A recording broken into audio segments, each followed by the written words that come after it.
अध्याय 3301 विज्ञान परीक्षा। सिर्फ इंसानों और इंसानों के लिए ही नहीं। हान सेन की आंखें झपक गईं। वो कई अजीबोगरीब चीजों की कल्पना करने लगा। ऐसा लग रहा था जैसे वो हान सेन के मन में झांककर समझ पा रही थी कि वह क्या सोच रहा है। हान यूफेई ने समझाया, यह वैसा नहीं है जैसा तुम सोचते हो। यह वैसा ही है जैसे अभयारण्यों में रहने वाले इंसान दूसरे जीवों से जीन सिग्नल ग्रहण करते हैं ताकि वे अपने जीन मजबूत कर सकें। पुनर्जन्म मशीन का मकसद जीन में बदलाव लाना है ताकि अच्छे जीन अगली पीढ़ी को विरासत में मिल सके। वे बीमारी जैसे बुरे जीन को छान सकते हैं। बेशक हम अपने जीन में चाहे जितना भी बदलाव करें, हमें एक अच्छे जीन बेस की जरूरत होगी। मेरे लोगों, चुड़ैलों के पास बहुत अच्छे जीन हैं। अगर हम इन जीन्स को किसी दूसरे जीव के अच्छे जीन्स के साथ मिला सकें, तो हम एक ऐसा अच्छा जीवन बना सकते हैं जो दोनों नस्लों की पहुंच से बाहर होगा। ये बहुत बुरा नहीं लगता, लेकिन थोड़ा अजीब जरूर लगता है, हान सेन ने भौहें चढ़ाते हुए कहा।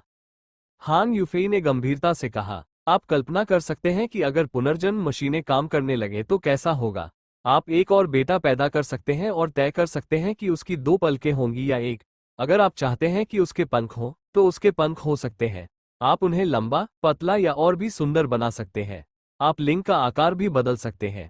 क्या आपको नहीं लगता कि ऐसे बच्चे बेहतर होते हैं? ये पासा फेंककर अपनी किस्मत आजमाने से बेहतर होगा? हान सेन की आंखें झपक गईं। शायद ये बहुत अच्छी बात है, लेकिन मुझे बच्चे के जन्म का आश्चर्य ज्यादा पसंद है। आपकी बेटी और बेटा दोनों बहुत अच्छे हैं। बेशक आपके लिए इस तरह सोचना स्वाभाविक है। क्या आपने सोचा है कि आनुवांशिक बीमारियों वाले लोगों के लिए ये कैसा होता होगा? उन्हें जीवन भर दर्द और दुख सहना पड़ता है, और उनके बेटे, पोते और आने वाली पीढ़ियों को भी इसी तरह कष्ट सहना पड़ सकता है। इस पुनर्जन्म मशीन से ये पूरी तरह से टाला जा सकता है। वे ज्यादा खुशहाल जिंदगी जी सकते हैं। क्या आपको नहीं लगता? हान यूफेई बोलते हुए बहुत पवित्र लग रही थी। हान सेन ने सिर हिलाया। हान यूफेई की बात तो सही लग रही थी, पर उसे लगा कि कुछ गड़बड़ है। बस वो ठीक ठीक नहीं बता पा रहा था कि क्या गड़बड़ है। तो सभी इंसानों के सारे दर्द और बीमारियों को मिटाने के लिए मुझे चाहिए कि तुम मेरे साथ इस पुनर्जन्म मशीन को खत्म करो। तुम मेरी दुर्दशा को अस्वीकार तो नहीं करोगे, है ना? हान यूफेई ने आंखें सिकोड़कर हान सेन की ओर देखा।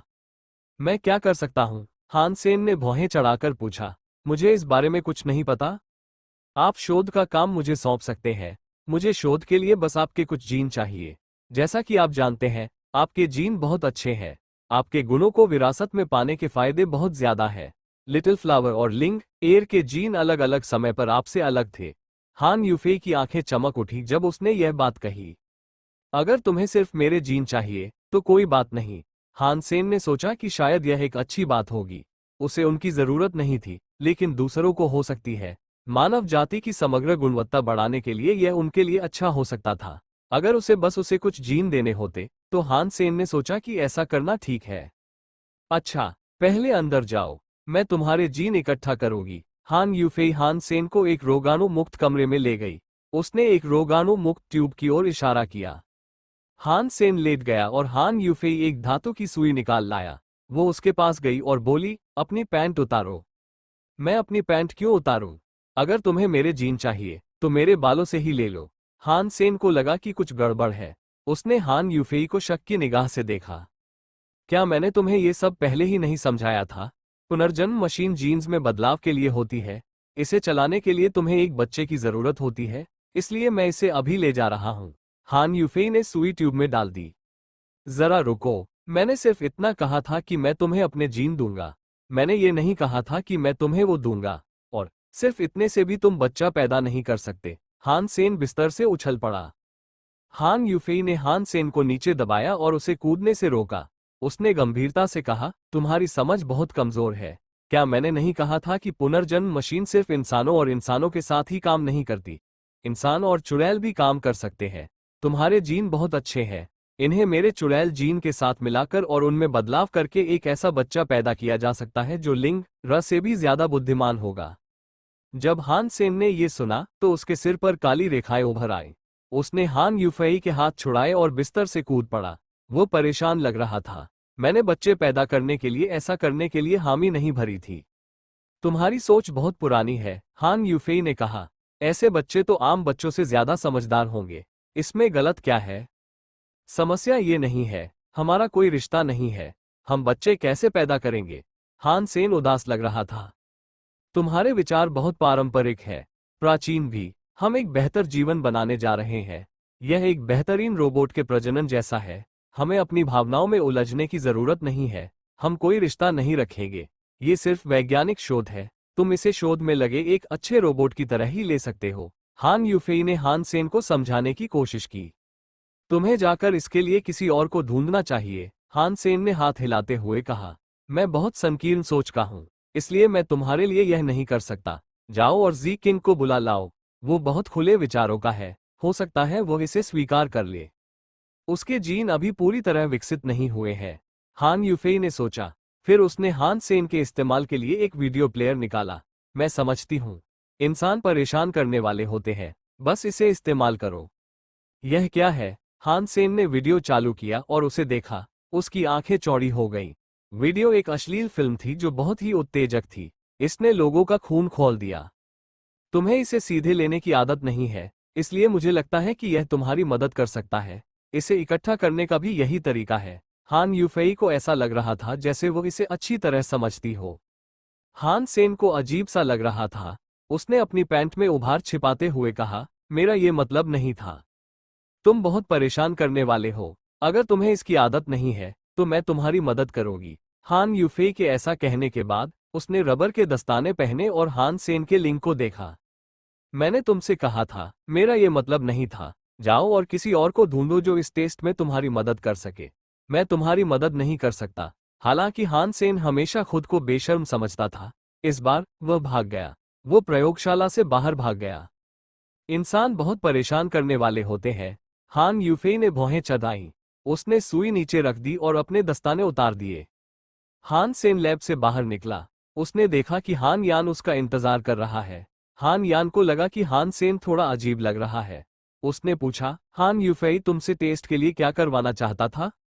वहां कुछ अफरा तफरी मच गई थी। मुझे समझ नहीं आ रहा था कि वो क्या कह रही है, इसलिए मैंने उसे किसी और को ढूंढने को कहा। हान सेन ने ज्यादा विस्तार से नहीं बताया। सिस्टर यूफेई एक बहुत ही खास प्रतिभा है, हान यान ने कहा। मैंने उनसे बहुत कुछ सीखा है, लेकिन कभी कभी वो थोड़ी अजीब हो सकती है। तुम्हें इसकी आदत डाल लेनी चाहिए। मुझे नहीं लगता कि मुझे कभी इसकी आदत हो पाएगी। हान सेन ने एक व्यंग्यात्मक मुस्कान दी। उसने हान यान से और कुछ नहीं कहा। 17वें आसमान के पुराने टावर में किन शियू ने काले बालों वाले वानर को देखा। वो उदास लग रहा था। वानर ने किन शियू की ओर देखा और कहा, भाई किन शियू, तुम वापस आ गए। मैं वापस आ गया हूं। तुम कब जागे? किन शियू ने चारों ओर देखा। वह जानता था कि अगर कोई दखलंदाजी न हुई होती तो वानर अभी भी सो रही होती। वो खासकर उस तरह नहीं दिखती जैसी वह दिख रही थी। गोरी वानर के पास किन साम्राज्य के वानर की इच्छा शक्ति थी। काले बालों वाली किन वानर के पास चुड़ैल वानर की इच्छा शक्ति थी। इससे कोई फर्क नहीं पड़ता था कि किसकी इच्छा शक्ति नियंत्रण में थी। वो हमेशा दोनों दुनियाओं की यादें संजोए रखती थी। बस उसका व्यक्तित्व इस बात पर निर्भर करता था कि किसके नियंत्रण में था। गोरी किनवान र ने किन शियू को भाई कहा। काले बालों वाले किनवान र ने उसके बाद अपना नाम किन शियू जोड़ दिया। मैं अभी जागा हूं, काले बालों वाले वान र ने उत्तर दिया। किन शियू को पुराने टावर में कुछ भी गड़बड़ नहीं दिखी और उसकी सुरक्षा व्यवस्था अभी भी बरकरार थी। किसी भी जीव का पता नहीं चला था। किन शियू उलझन में था। किन शियू ने वानर की ओर देखा और पूछा, वानर न, यहाँ कौन आया था? कोई नहीं आया, वान र ने उत्तर दिया। किन शियू होशियार था। वान एर के चेहरे को देखकर उसे अंदाजा हो गया कि कोई आया है। कुछ देर सोचने के बाद उसने पूछा, हान सेन यहाँ क्या कर रहा है? वानर डर गई, लेकिन उसने जल्दी से समझाया, बड़े भाई का मेरा कोई बुरा इरादा नहीं था। वो बस मुझसे मिलने आए थे। कोई बात नहीं, किन शियू ने धीरे से कहा, उसकी आंखों में विश्वासघात की चुभन के बावजूद। जब तक तुम खुश हो, तुम कुछ भी पा सकती हो। अगर तुम उसे फिर से देखना चाहती हो, तो मैं उसे यहाँ बुला सकता हूँ और उसे तुमसे ज्यादा बार मिलने दे सकता हूँ। ओह, सचमुच, भाई किन शियू। वान एर हैरान और खुश था। बिल्कुल, प्यारी गुलगुले, बस खुश रहो और मैं तुम्हारी खुशी बनाए रखने के लिए कुछ भी करूंगी। किन शियाओ ने वान एर की नाक पर हाथ फेरा और मुस्कुरा दी। धन्यवाद, भाई किन शियू, वान एर ने खुशी से कहा। क्या तुम्हें पता है कि हान सेन कहाँ गया है? किन शियू ने पूछा। मैं जाकर उसे ले आ सकता हूँ। मैं उसे तुमसे मिलवाने के लिए यहाँ ला सकता हूँ। वानर ने सिर हिलाया। मुझे नहीं पता बिग ब्रदर कहाँ गए। उन्होंने बस इतना कहा था कि भविष्य में आकर मुझसे मिलेंगे। ठीक है, मैं उसे ढूंढ लूंगा। अगर तुम्हें पसंद आया तो चाहे वो कहीं भी हो, मैं उसे यहीं तुम्हारे सामने ला दूंगा। किन शिया ने वांग एर के बालों पर हाथ फेरा और उसे धीरे से देखा। पुराने टावर से निकलने के बाद किन शियू बहुत उदास लग रहा था। हान सेन ने क्या किया? उसने वान एर की वसीयत को उसकी दूसरी वसीयत पर हावी कर दिया। लगता है मुझे अपने स्केट्स पहनकर काम जल्दी शुरू करना होगा।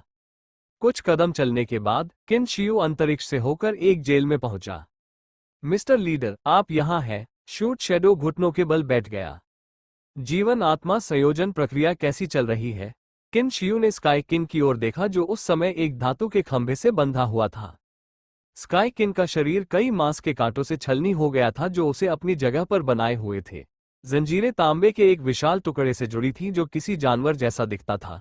तांबे से एक अजीब सी आत्मा निकल रही थी। यह उन जंजीरों में जा रही थी जो स्काई किन के शरीर में जा रही थी। इससे स्काई किंग दर्द से चीख उठा। मिस्टर लीडर को रिपोर्ट करते हुए मैं पुष्टि कर सकता हूं कि सब कुछ ठीक चल रहा है। शूट शैडो ने तुरंत जवाब दिया। उनका ब्रेक वॉल रेट 83% तक पहुंच गया है। ये बहुत स्थिर है। मुझे विश्वास है कि उन्हें 100 में से 90% तक पहुंचने में ज्यादा समय नहीं लगेगा। बहुत बढ़िया, किन शियू ने कहा। अपनी टाइमिंग के साथ चीजों को सही रास्ते पर रखना। हमें उसकी ब्रेक वॉल रेट 90% तक पहुंचानी होगी, लेकिन हम कोई गलती नहीं कर सकते। हमें 33 स्काइज तोड़ने के लिए उसकी और उसकी ताकत की जरूरत है। चिंता मत कीजिए मिस्टर लीडर, मैं आपको निराश नहीं करूंगा।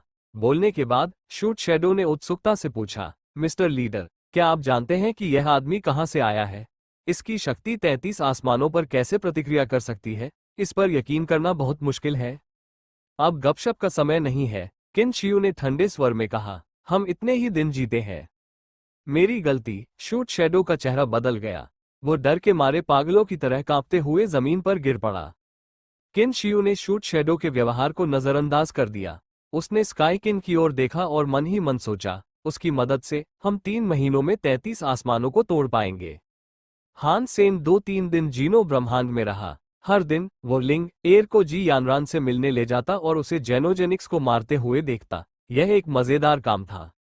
जी यानरान अब जीनो ब्रह्मांड में थी। वह लगातार अपनी युद्ध प्रतिभाओं का अभ्यास कर रही थी, लेकिन उसकी युद्ध क्षमताएं निश्चित रूप से सर्वश्रेष्ठ नहीं थी। सौभाग्य से वह जुबान में निपुण थी। हान सेन ने उसे अंडर द स्काई नाइफ के कौशल सिखाए। उसने उन्हें जल्दी ही सीख लिया। हान सेन जीन्स की कहानी का अध्ययन कर रहे थे। जब ये ठोस हो गया तो उन्होंने जीन्स की कहानी को उलट दिया और इसे नियंत्रित करने में कामयाब रहे। यह अब पहले जितना खतरनाक नहीं रहा।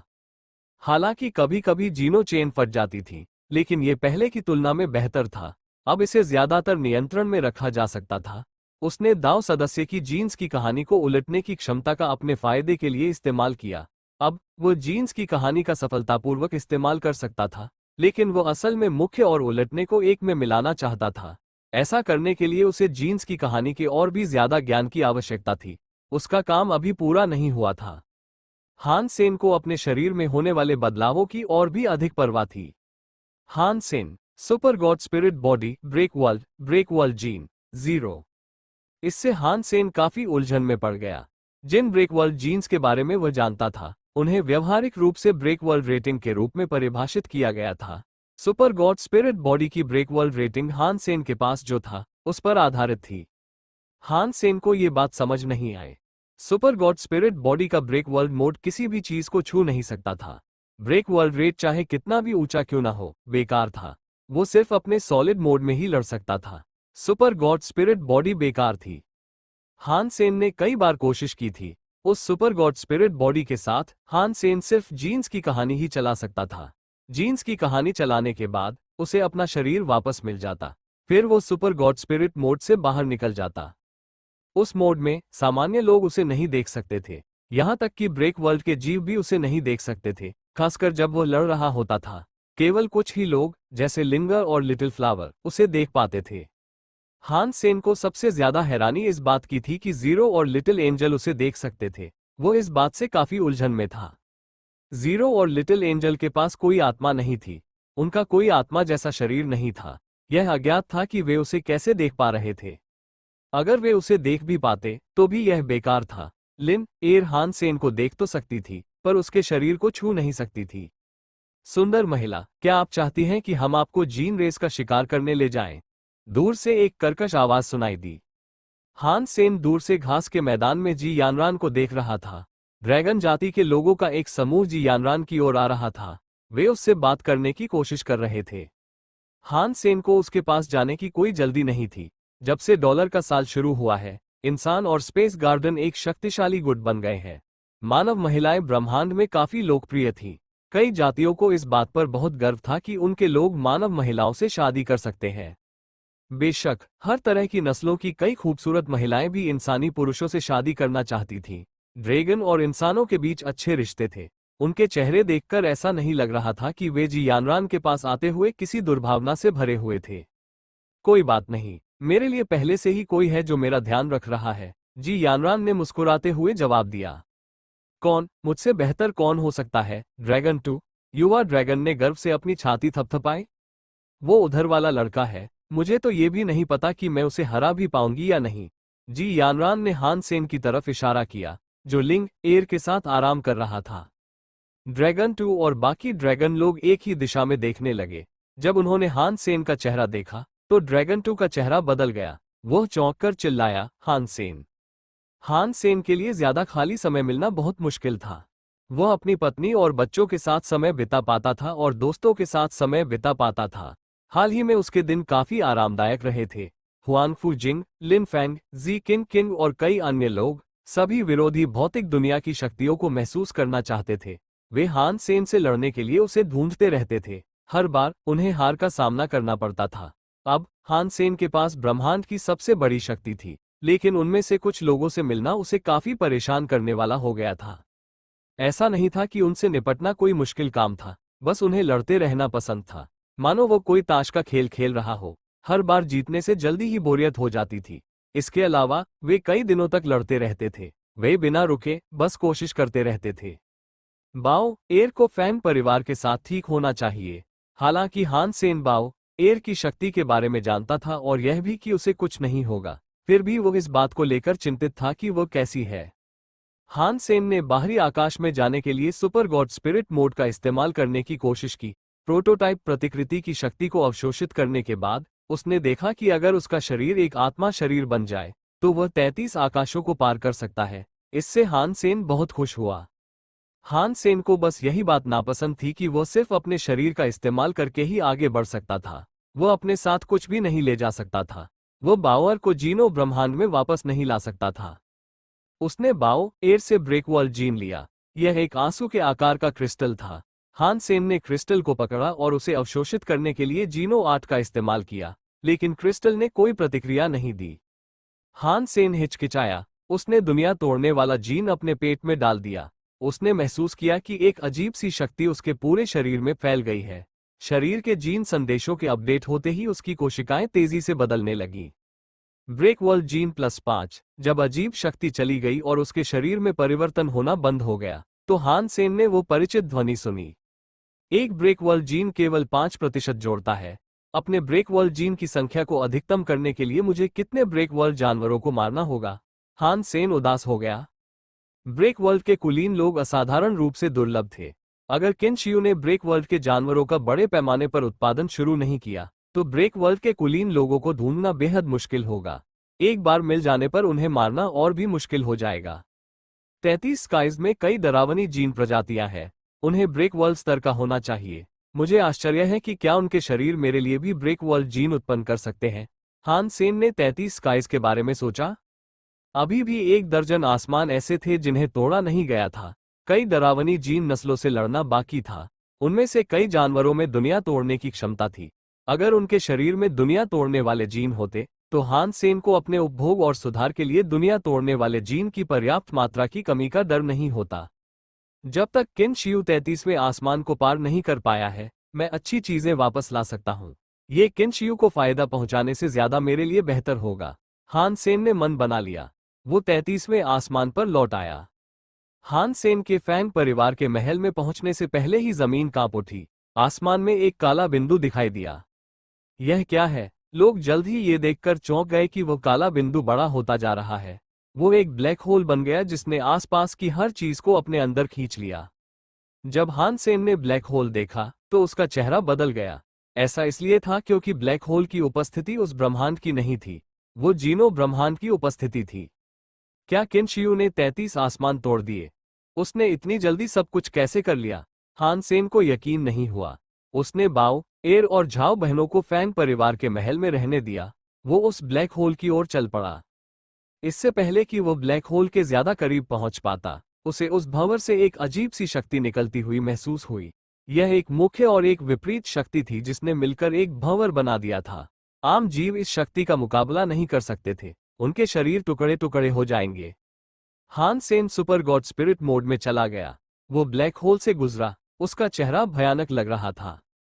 जीनो ब्रह्मांड ब्लैक होल के दूसरी ओर था। ब्लैक होल ने दोनों ब्रह्मांडों को भेद कर उनके बीच सेतु का काम किया। लगता है किन शियू ने वो कर दिखाया जिसके लिए वो कोशिश कर रहा था, लेकिन मैं मानता हूं कि ये ब्लैक होल थोड़े अजीब लगते हैं। इन्होंने दो ब्रह्मांडों को भेद कर उन्हें जोड़ दिया है, लेकिन ऐसा लगता है जैसे ये 33 आसमानों से होकर नहीं गुजरते। हान सेन ने भौहें चढ़ाई और सोचा कि आखिर हो क्या रहा है। अंतरिक्ष के माध्यम से दोनों ब्रह्मांडों को भेद कर एक सेतु बना दिया गया। कुछ तीव्र परिवर्तन हुए। दोनों ब्रह्मांडों की शक्तियों ने ब्लैक होल में तनाव पैदा कर दिया। उस तनाव के बीच और ब्रह्मांडों की शक्ति के साथ ब्लैक होल के आसपास के स्थान में कुछ डरावने परिवर्तन हुए।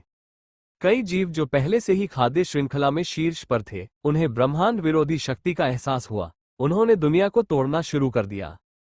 अचानक वे दुनिया को तोड़ने में असमर्थ हो गए, लेकिन ऐसा करना केवल समय की बात थी। हान सेन को जल्दी ही समझ आ गया कि जब ब्लैक होल एक निश्चित स्तर तक फैल जाता है तो उसका विस्तार रुक जाता है, हालांकि वो बंद नहीं होता। ऐसा लगता था जैसे कोई श्वास नली हो जो दो सार्वभौमिक शक्तियों के बीच लगातार अदला बदली करती रहे। ऐसा लगता है कि किन शियू ने वास्तव में 33 आसमानों को नहीं तोड़ा, लेकिन मैं नहीं चाहता कि उसने जो किया है उससे दोनों ब्रह्मांडों के बीच ये खाई पैदा हो। हान सेन ने इस घटना को पूरी गंभीरता से देखा। यद्यपि 33 आकाश कभी भी पूरी तरह से नहीं खुले, फिर भी दो ब्लैक होल के बीच का आदान प्रदान दो ब्रह्मांडों जितना बड़ा था। दोनों ब्रह्मांडों में शक्तिशाली जीव थे जो ब्लैक होल में घुस गए थे। वे दूसरे ब्रह्मांड में जाना चाहते थे। पास ही एक नष्ट कुलीन वर्ग ब्लैक होल से बाहर भागा। हान सेन को समझ नहीं आ रहा था कि वो ब्लैक होल से होकर सुरक्षित दूसरी तरफ जा पाएगा या नहीं। जहां हान सेन देख नहीं पा रहा था, वहां दो दुनियाओं में शक्तिशाली जीव ब्लैक होल में घुसकर दूसरे ब्रह्मांड में जाने की कोशिश कर रहे थे। दुनिया अराजकता में थी। जीनो हॉल में 12 मुख्य विनाश देवता एकत्रित हुए। हॉल लीडर गंभीर लग रहा था। प्रकाश देवी ने गंभीर स्वर में कहा, श्रीमान नेता, हमारे ब्रह्मांडों के अंतरिक्ष में ऐसा लग रहा था जैसे किसी चीज ने मुख्य और विपरीत ब्रह्मांडों को भेद कर सेतु बना दिया है। ये 33 आकाशों के टूटने का संकेत है। किन शियू सचमुच ऐसा करने में सफल रहा। यह अपेक्षित था, लेकिन हम में से किसी को नहीं पता था कि यह इतनी जल्दी हो जाएगा। गॉड हॉल लीडर ने आह भरी। हम क्या करें? क्या हमें उन्हें रोकना चाहिए? प्रकाश देवी ने पूछा। गॉड हॉल लीडर ने सिर हिलाया। तुम्हारी शक्तियां अभी उतनी अच्छी नहीं है जितनी हो सकती है। मुख्य और विपरीत ब्रह्मांडों में छेद कर दिया गया है। इससे शायद तुम लोग अपनी शक्तियां पुनः प्राप्त कर सको। ये पूरी तरह से बुरी बात नहीं है। अगर 33 आसमानों को भेदा जा सके तो ये हमारे लिए बहुत बुरा होगा। हमारी शक्ति अभी 90% है। हम अभी भी लड़ सकते हैं। क्षण परमेश्वर एक ऐसा व्यक्ति था जिसे लड़ना पसंद था। गॉड हॉल लीडर ने ठंडे स्वर में कहा, जीनो टैबलेट के 33वें आकाश को दबाने के साथ अगर उन्हें कोई ऐसी आत्मा मिल भी जाए जो 33वें आकाश तक पहुंच जाए, तो भी सभी 33 आकाशों को भेदना इतना आसान नहीं होगा। तुम लोगों को चिंता नहीं करनी चाहिए। इसे एक अवसर के रूप में उपयोग करो। अपनी ईश्वरीय शक्तियों को पुनः प्राप्त करने के लिए इसे एक विशेष समय के रूप में उपयोग करो। ये तुम्हारे लिए एक वरदान साबित हो सकता है। 33 आसमानों में शूट शैडो और गॉड कैस पार्टी के कुछ सदस्य ब्रह्मांड के छिद्र को देखकर रोमांचित हो गए। वे अरबों सालों से इस पर काम कर रहे थे। अब जबकि किन शियू नेता बन गया था, और वह भी बहुत कम समय में, वे 1 दर्जन आसमानों को तोड़ने में कामयाब हो गए थे। इसके बावजूद उसने इतने सारे ब्रह्मांड छिद्र बना लिए थे जो 2 ब्रह्मांडों को छेद कर उन्हें जोड़ देते थे। इससे गॉड कैस पार्टी के कई सदस्य स्तब्ध रह गए। बड़ी बात गॉड के पास खड़े लोगों ने आह भरी। वे उसके बारे में अपनी राय बदलने लगे थे। बड़ी बात गॉड बहुत भारी लगने लगा। उसे समझ नहीं आ रहा था कि किन शियू ने ये सब कैसे कर दिखाया, लेकिन उसने सोचा कि इसका कुछ न कुछ संबंध जरूर होगा, क्योंकि शूट शैडो जीवन आत्मा परीक्षण के विषय स्काई किंग को नियंत्रित कर रहा था। उन्होंने शूट शैडो को देखा। वह बहुत लाल दिख रहा था।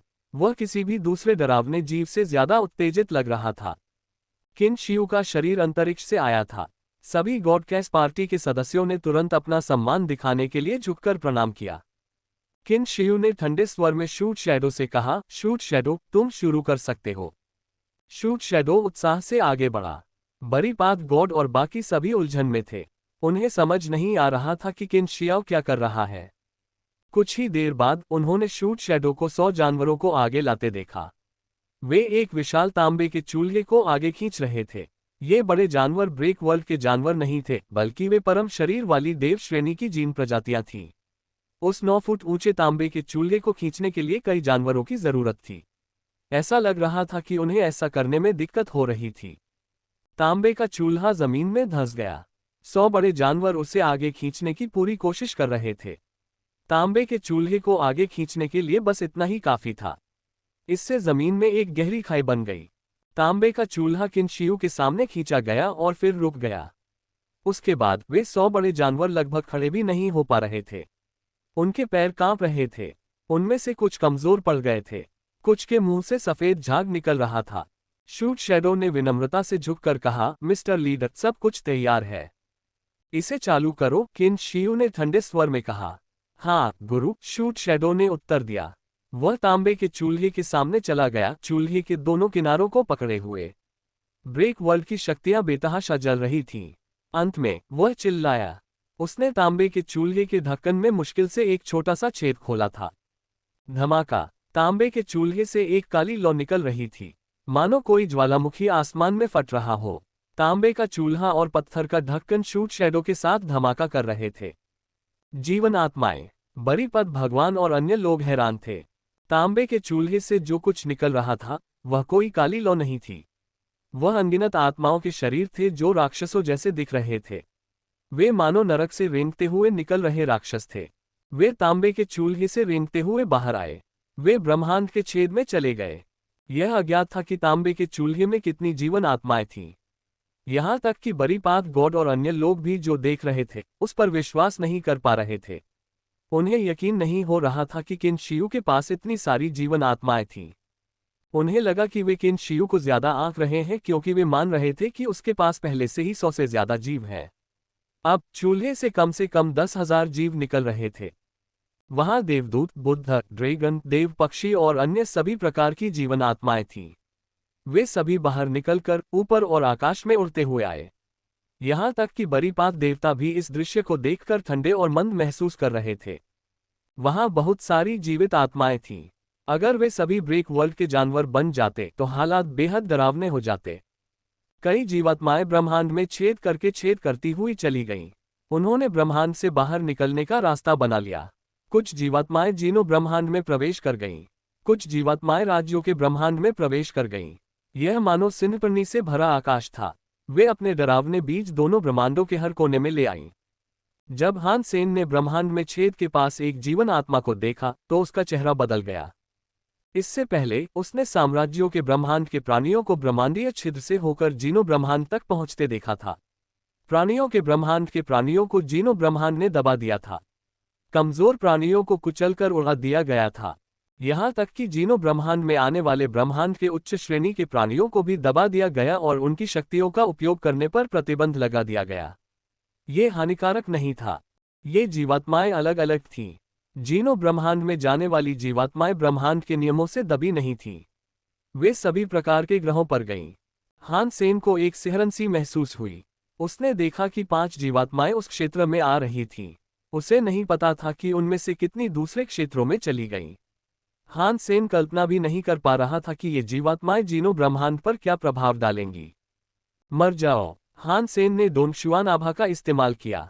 वह उड़ती हुई जीवन आत्माओं की ओर दौड़ा, लेकिन हान सेन ने डोंगशुआन आभा को देखा जो पहले ही ब्रेक वर्ल्ड की स्थिति में पहुंच चुकी थी और जीवन आत्माओं को छू नहीं पा रही थी। जब मैंने सुपर गॉड स्पिरिट मोड चालू किया तो जीवन आत्माएं और मैं एक ही थे। क्या वे सिर्फ आत्मा शरीर हैं? हान सेन अब समझ गया था कि सिर्फ आत्मा शरीर ही शक्तियों से प्रभावित नहीं होते। हान सेन जड़वत सा लग रहा था। वह अचानक सुपर गॉड स्पिरिट मोड में आ गया। उसका दिल जोर से धड़क उठा। वह एक बाघ जैसी जीवात्मा के सामने टेलीपोर्ट हो गया। उसने उस जीवात्मा पर एक मुक्का मारा। धमाका। हान सेन ने बाघ जैसी दिखने वाली जीवन आत्मा को उड़ा दिया। हान सेन का शरीर तुरंत गायब हो गया। सिस्टम के पास 7-8 जीवन आत्माएं टूट गईं। वे तारों की रोशनी में बदल गईं और तुरंत गायब हो गईं। हान सेन ने सोचा, लगता है ये सुपर गॉड स्पिरिट बॉडीज पदार्थों के सामने बेकार हैं, लेकिन स्पिरिट बॉडीज के लिए ये उपयोगी हैं। हान सेन को कुछ जीवात्माओं को मारते देखना कई लोगों के लिए प्रभावशाली था, क्योंकि जीवात्माएं किसी दूसरे ब्रह्मांड में भाग रही थीं। ये कृत्य कुछ खास नहीं था। और भी जीवात्माएं दूसरे ब्रह्मांड में चली गईं। एक जीवन आत्मा थी जो काले ड्रैगन जैसी थी। वह ड्रैगन सिस्टम में चली गई। वह एक सोए हुए ड्रैगन जेनोजेनिक की ओर बढ़ रही थी। वह उस ड्रैगन जेनोजेनिक के शरीर में प्रवेश कर गई। जेनोजेनिक ड्रैगन गहरी नींद में सो रहा था। अचानक उसकी नींद खुली और वह आकाश की ओर दहाड़ा। उसका शरीर नाटकीय रूप से बदल गया। उस पर काली लपटें जल रही थीं। उसकी पीठ पर बड़े बड़े काले कांटे उभर आए। ड्रैगन के पंख बढ़ते जा रहे थे। उनके पिछले हिस्से पर हुक बन गए थे। ड्रैगन जेनोजेनिक तेजी से रूपांतरित हुआ। उसकी उपस्थिति और भी भयावह होती गई। उसने एक ऐसी शक्ति का निर्माण किया जो दुनिया के बिल्कुल विपरीत थी। वह दुनिया को तहस नहस कर देने वाला था। यह दृश्य दोनों ब्रह्मांडों में बार बार घटित होता रहा। शक्तिशाली प्राणियों पर जीवन आत्माएं आक्रमण करती और उनसे मिल जाती। प्राणियों में तेजी से परिवर्तन होता गया। यद्यपि सभी जीवात्माओं ने शक्तिशाली प्राणियों पर आक्रमण नहीं किया, फिर भी उनमें से बहुतों ने आक्रमण किया। यह क्या है? हुआनफू जिन स्पेस गार्डन में जेनोजेनिक्स को मारने के लिए 100 युवकों को लेकर आई थी। उसने अचानक उनके सामने एक अजीबोगरीब जेनोजेनिक देखा। वह जेनोजेनिक एक टायरानोसोरस रेक्स जैसा था। वह काली लौ से जल रहा था। उसकी पीठ पर कई हड्डियां दिखाई दे रही थीं। उसकी आंखें ऐसी लग रही थीं जैसे उनके भीतर काली लपटें हों। वह नर्क से आया कोई राक्षस लग रहा था। स्काई पैलेस के एक युवक ने उत्सुकता से स्टार टायरानोसोरस रेक्स को देखा और पूछा, क्या ये स्टार टायरानोसोरस रेक्स नहीं है? यह इतना अजीब क्यों लग रहा है? तुम लोगों को अभी शिविर में वापस चले जाना चाहिए। स्टार टायरानोसोरस रेक्स को देखकर हुआनफू जिन बहुत गंभीर हो गया। गुरुजी हुआनफू, ये तो बस एक स्टार टायरानोसोरस रेक्स है, एक युवा ड्रैगन पुरुष ने उत्साह से कहा। अपनी शक्ति से आप किसी भी देव श्रेणी की जीन प्रजाति को मार सकते हैं। आप एक उत्परिवर्ती देव श्रेणी की जीन प्रजाति को भी मार सकते हैं। ऐसा कुछ भी आपका प्रतिद्वंद्वी होने के योग्य नहीं है। इसलिए क्या यह हमारे लिए अच्छा नहीं होगा कि हम आपकी लड़ाई देखें? बेस पर वापस जाएं, वरना अगर आप मर गए तो इसका दोष मुझ पर नहीं होगा। हुआनफू जिन गंभीर दिखी। उनके शरीर ने कुछ समय और अंतरिक्ष शक्तियां एकत्रित कर लीं। वह सुपर गॉड स्पिरिट मोड में थी। स्टार टायरानोसोरस रेक्स के आने से पहले हुआनफू जिन का शरीर चमक उठा। ऐसा लगा जैसे वह स्टार टायरानोसोरस रेक्स के पीछे टेलीपोर्ट हो गई हो। उनके पैर युद्ध कुल्हाड़ी की तरह नीचे आ गए। डोंग। स्टार टायरानोसोरस रेक्स के सिर के पिछले हिस्से पर एक भयानक शक्ति का प्रहार हुआ, मानो वह किसी स्टील के टुकड़े पर प्रहार कर रही हो। हुआनफू जिन की कटक शक्ति उसके दुश्मन की खोपड़ी पर जरा भी निशान नहीं छोड़ पाए। हुआनफू जिन चुप हो गया। वह युवक जो खुश था, अपनी आंखें और मुंह चौड़ा करके देखने लगा। वह बोलने में असमर्थ हो गया था। वह जानता था कि हुआनफू जिन कितनी डरावनी थी। तीनों उच्च जातियों के श्रेष्ठ कुलीन भी उसे युद्ध में हरा नहीं सकते थे। उसका हमला, जो हर लिहाज से सटीक लग रहा था, स्टार टायरानोसोरस रेक्स को जरा भी नुकसान नहीं पहुंचा सका।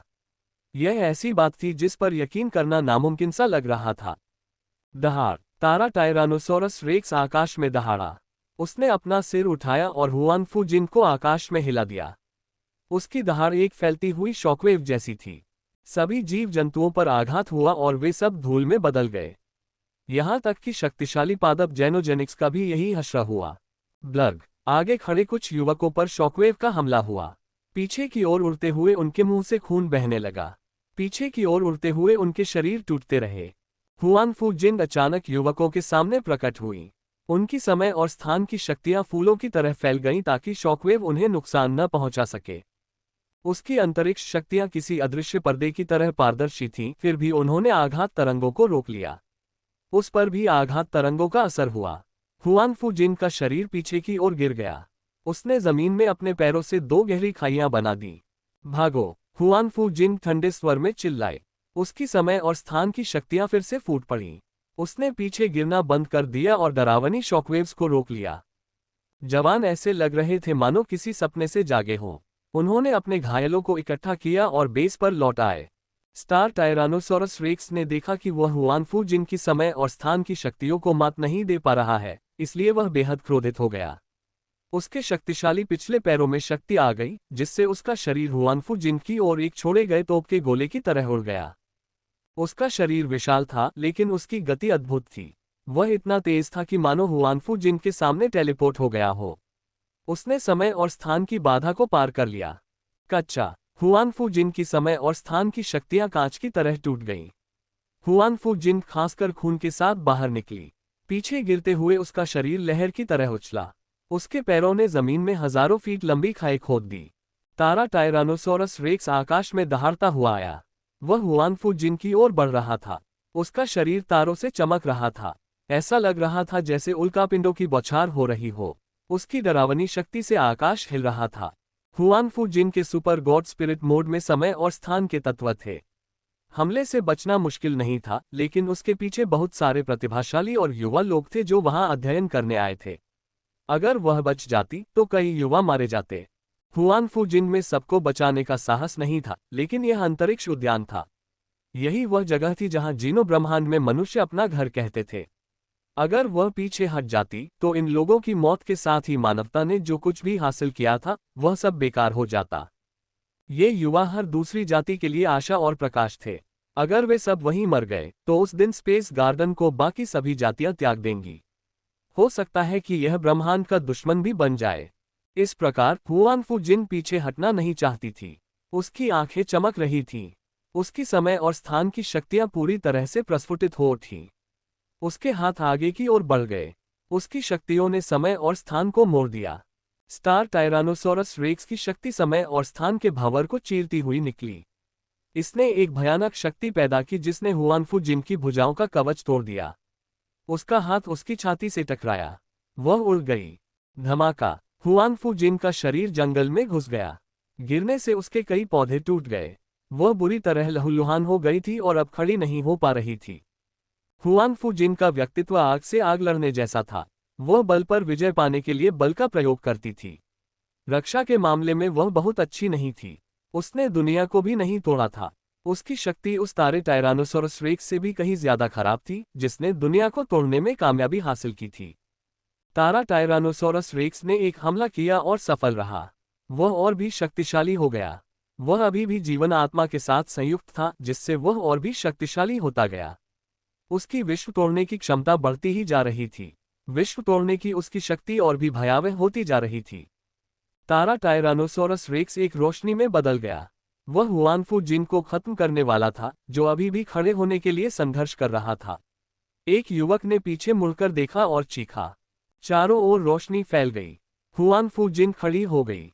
अब वह पीछे हटने की योजना नहीं बना रही थी। उसने अपनी समय और स्थान की शक्तियों को ऊपर उठने और अपने लिए एक ढाल बनाने के लिए मजबूर किया। वह तारे टायरानोसोरस रेक्स के अगले हमले को रोकना चाहती थी। कोई भी आंख वाला बता सकता था कि हुआनफू जिन बहुत ज्यादा घायल हो चुकी है। वह उन जबरदस्त प्रहारों को और नहीं झेल पाएगी। वेदना। स्टार टायरानोसोरस रेक्स ने हुआनफू जिन पर वार किया। एक तलवार की हवा अंतरिक्ष को चीरती हुई आई। एक जबरदस्त तलवार की हवा ने प्रकाश को चीर दिया। इसने स्टार टायरानोसोरस रेक्स के प्रकाश को तो नहीं तोड़ा, लेकिन स्टार टायरानोसोरस रेक्स के शरीर को पीछे की ओर गिरा दिया। तलवार की हवा टूट गई। गु किनचेन का शरीर टूटती तलवार की हवा में प्रकट हुआ। तारा टायरानोसोरस रेक्स लगातार हमला करता रहा। एक और तलवार उसके प्रकाश पर गिरी। यह एक सफेद क्रिस्टल जैसी विशाल तलवार थी। तलवार पकड़े हुए व्यक्ति सफेद पंखों वाली एक पवित्र महिला थी। वह महिला मानो किसी फरिश्ते को आसमान में उड़ा ले गई हो। उसने अपने पंख फड़फड़ाए और अपने शरीर को स्थिर करने की कोशिश की। तारा टायरानोसोरस रेक्स एक ज्योति बन गया। उसके हमले रुके नहीं। वह अब भी हुआनफू जिन की ओर बढ़ रहा था। अचानक तारा टायरानोसोरस रेक्स के सामने एक सुनहरे आदमी की परछाई दिखाई दी। उसकी आकृति सोने की बुद्ध जैसी थी। उसने तारा टायरानोसोरस रेक्स पर वार किया। लिन फैंग, जो रक्षा के मामले में बहुत कुशल था, स्टार टायरानोसोरस रेक्स के हमलों को रोकने में कामयाब रहा। लिटिल एंजल और गु किनचेंग ने उसकी शक्ति को भी कमजोर कर दिया था, लेकिन लिन फैन का शरीर फिर भी लड़खड़ा गया। उसने खून उगल दिया। उसके सोने के कवच में कई दरारें पड़ गई थीं। ये राक्षस कहाँ से आया? गु किनचेंग ने स्टार टायरानोसोरस रेक्स को देखा और भौहें चढ़ा दी। मुझे नहीं पता, मुझे बस इतना पता है कि हमें इसे हर हाल में मारना होगा। हुआंगफू जिंग ने दांत पीसते हुए खड़ी हो गई। उसका शरीर अंतरिक्ष से बाहर निकल गया और गायब हो गया। वह स्टार टायरानोसोरस रेक्स के पीछे चली गई। उसके पैर स्टार टायरानोसोरस रेक्स के पैरों से टकराए। बुरा नहीं, गु किनचेंग धीमी नहीं थी। उसकी महान तलवार से एक चौंकाने वाली आकाशीय तलवार उठी। वह तारे टायरानोसोरस रेक्स की गर्दन की ओर बढ़ रही थी। लिटिल एंजल और लिन फैन कुछ नहीं बोले। एक हथेली और एक तलवार ने स्टार टायरानोसोरस रेक्स की पसलियों की हड्डियों के दोनों ओर वार किया। 4 लोगों ने मिलकर स्टार टायरानोसोरस रेक्स पर हमला किया, लेकिन स्टार टायरानोसोरस रेक्स दहाड़ता हुआ आसमान में चला गया।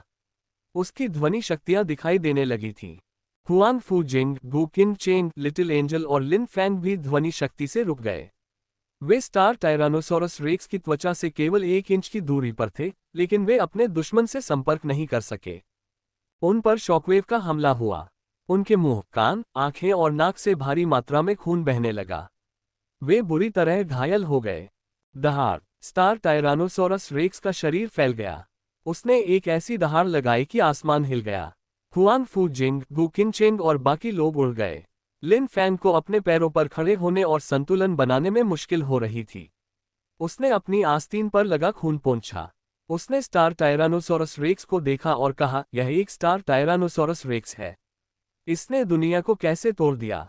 मुझे नहीं पता कि इसने दुनिया को कैसे तोड़ दिया। अगर हम इसे नहीं मार पाए तो स्पेस गार्डन बहुत बड़े खतरे में पड़ जाएगा। गु किनचेंग अपनी महान तलवार पकड़े हुए थी। उसने उसे तारे टायरानोसोरस रेक्स की ओर तान दिया। उसकी तलवार का मन बार बार उठ रहा था। हुआंगफू जिंग कुछ नहीं बोली। वह स्टार टायरानोसोरस रेक्स के पास चमकी और तेजी से आगे बढ़ी। वह एक युद्ध मशीन की तरह थी जो स्टार टायरानोसोरस रेक्स पर अलग अलग कोनों से हमला कर रही थी। क्योंकि वह इतनी तेजी से टेलीपोर्ट हो रही थी, ऐसा लग रहा था जैसे वह कई अलग अलग कोनों से स्टार टायरानोसोरस रेक्स पर हमला कर रही हो। घुटने, कोहनी, पैर, हथेली, मुट्ठी, उंगली और हर तरह की प्रचंड शक्ति ने स्टार टायरानोसोरस रेक्स पर वार किया। हुआंगफू जिन की हड्डियां टूटने वाली थीं, लेकिन उसके सारे हमले स्टार टायरानोसोरस रेक्स की सुरक्षा को भेद नहीं पाए। गर्जन! गु किनचेंग और कुछ लोग उन्हें बचाने ही वाले थे कि अचानक झाड़ियों से दहाड़ने की आवाज आए। 4 पंखों वाला एक बर्फ सफेद बाघ तेजी से आगे बढ़ा। ये ब्रेक वर्ल्ड का ही एक और जीव था। गु किनचेंग और लिन फैन के चेहरे के भाव बदल गए। वहां पहले से ही 2 ब्रेक वर्ल्ड जीव मौजूद थे। उन्हें नहीं पता था कि स्पेस गार्डन के आसपास कितने और ब्रेक वर्ल्ड जीव घूम रहे होंगे। ऐसे डरावने अस्तित्व भयावह थे। उनमें से एक भी विनाशकारी साबित हुआ था। वे कल्पना भी नहीं कर सकते थे कि अगर ऐसी कुछ और चीजें सामने आ गईं, तो क्या तबाही मचेगी या स्पेस गार्डन को कितना नुकसान होगा। दरअसल स्पेस गार्डन में 2 से ज्यादा ब्रेक वर्ल्ड जानवर थे। हालांकि जीवन आत्माएं बेतरतीब ढंग से ब्रह्मांड में प्रवेश कर गई थीं, फिर भी उन्होंने चुना कि किन जीवों पर नियंत्रण करना है। उन्होंने सबसे शक्तिशाली जीवन शक्तियों को चुना जो वे कर सकते थे। ये खास तौर पर जेनोजेनिक्स चुनने के मामले में सच था। ये ऐसे जीव थे जो जीवन आत्माओं को आकर्षित करते थे। स्पेस गार्डन में कई बड़े जेनोजेनिक्स थे। उन्होंने आसपास मौजूद कई जीवन आत्माओं को चित्रित किया। इससे कई जेनोजेनिक्स अचानक उत्परिवर्तित हो गए। जीवन आत्माओं और जेनोजेनिक्स के संयोजन की सफलता दर अभी भी काफी कम थी। 10 जीवन आत्माओं में से केवल एक ही सफलतापूर्वक संयोजन कर पाया। हालांकि यह एक कम आंकड़ा था, लेकिन एक ही काफी डरावना था। जी यानरान एक अर्ल क्लास जेनोजेनिक से लड़ रही थी। वह अपनी शक्ति का अभ्यास करना चाहती थी कि अचानक उसने एक पहाड़ को समुद्र से टूटती लहर की तरह टूटते देखा। एक बड़ा लाल सांप जो लगभग 3 फुट लंबा था, अचानक प्रकट हुआ। उसकी आंखें लाल लौ से जल रही थीं। उसने लिंग एयर की ओर देखा जो जी यानरान के पीछे था। धमाका! खून की एक लौ भड़क उठी। वह आग से भरे एक समुद्र में बदल गई जो जी यानरान और लिंग एयर की ओर बढ़ रहा था। जी यानरान का शरीर हिल गया। वह पीछे गिर पड़ी। उनके सामने आग का जो सागर था, उसे संभालना उसके लिए बहुत मुश्किल था। अपनी तेज रफ्तार के कारण वह आग के सागर के दायरे से बच नहीं पा रही थी। जी यानरान को शक्ति जुटानी पड़ी। उसने आग के सागर पर वार किया, लेकिन चाकू की शक्ति खूनी आग में पिघल गई। उसके हाथ का चाकू स्टील के रस में बदल गया। जी यानरान का हाथ आग से जल गया था।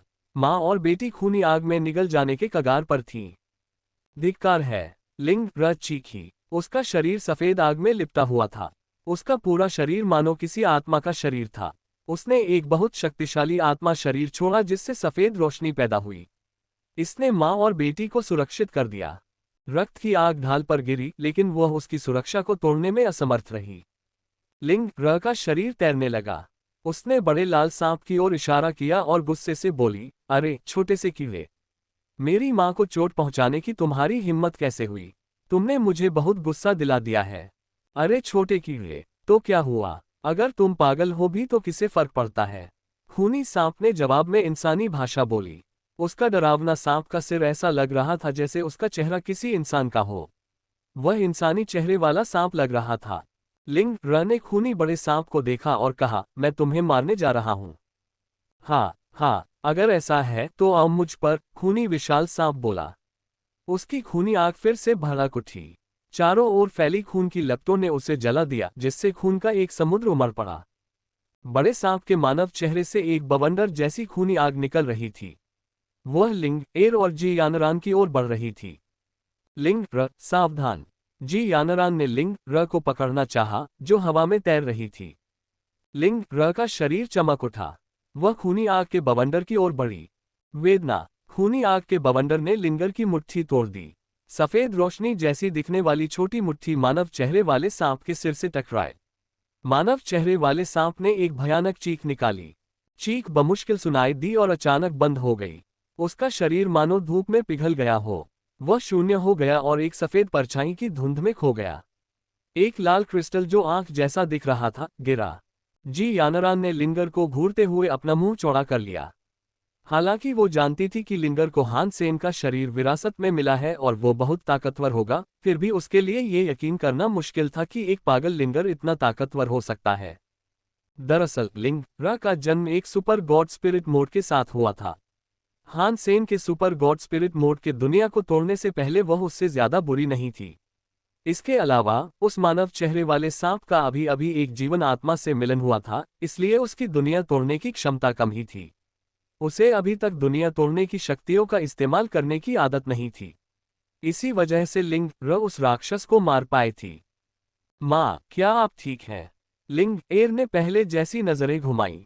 वह जी यानरान के पास लौट आए। मैं ठीक हूँ। जी यानरान ने अपना सिर हिलाया, लेकिन वह गंभीर दिख रही थी जब उसने कहा, हमें बेस पर वापस जाना होगा। बाहरी आकाश के अंदर कई डरावने जीव जंतु जीवन आत्माओं के साथ मिल रहे थे। लिटिल फ्लावर, जी किंग और बाकी लोग उनसे लड़ रहे थे। उनके लिए यह मुश्किल समय था। जी किंग चांदी की रोशनी से चमक रहा था। वह एक बड़े वानर से पागलों की तरह लड़ रहा था। उसकी मुट्ठी और बड़े वानर की मुट्ठी टकराए। दोनों में से कोई भी नहीं गिरा, लेकिन बड़ा वानर बहादुर था। उसमें और भी ज्यादा ताकत थी। हालांकि जी किंग सीधा खड़ा रहा और पीछे नहीं गिरा, फिर भी उसके पैरों के आसपास की जमीन फटने लगी। उसकी मुट्ठियों से खून बहने लगा। उसकी मुट्ठियों के ऊपर खून था। उसके हाथों की हड्डियां दिखाई दे रही थीं। ऐसा लग रहा था जैसे हड्डियां टूट जाएंगी। तांग झेन लियू का भी बुरा हाल था। वह ये डोंग म्यू, स्नोबॉल और लिटिल स्टार के साथ था। वे एक अजीबोगरीब बगमैन से लड़ रहे थे।